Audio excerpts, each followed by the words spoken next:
জুলাই ব্যবসা করবে, তারা যদি জিয়া ব্যবসা করতে পারে, জুলাই ব্যবসা করতে অসুবিধা কি? জুলাই শহীদ হয় নাই, 1400 শহীদ হয় নাই, জাবিরের মা পথে ঘাটে কথায় কথায় কাঁদে, ব্যবসা করবো না? আমাদের কথায় কথায় বিএনপি দেখবেন বলবে, এটা আমাদের উদ্দেশ্য করেই বলে যে জুলাই নিয়ে ব্যবসা করা যাবে না। জুলাই ব্যবসা, হাদি ব্যবসা, এসব ব্যবসা চালু রাখতে হবে। ওনারা কেন বলে এগুলো? এগুলো নিয়ে আমাদেরকে অপমান করতে চায়।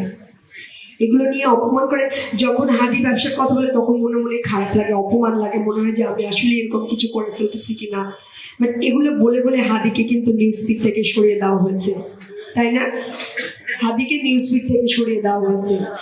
আপনাদের এখানে ব্রাহ্মণবাড়িয়ায় দাঁড়ালে সবার আগে যে কথা বলতে হয়, সেই যে 17 জন 19 জন মানুষ মোদী বিরোধী আন্দোলনে মারা গিয়েছে, এদের নিয়ে আপনার ব্যবসা করতে হবে। মাঠে ঘাটে দাঁড়িয়ে দাঁড়িয়ে এই ব্যবসার দোকান চালু রাখতে হবে। ব্রাহ্মণবাড়িয়ার প্রত্যেকটা তীব্র মাটিতে কর্নারে কর্নারে মোদী বিরোধী আন্দোলনে যে শহীদরা মারা গিয়েছিল তাদের নিয়ে ব্যবসা চালু রাখতে হবে।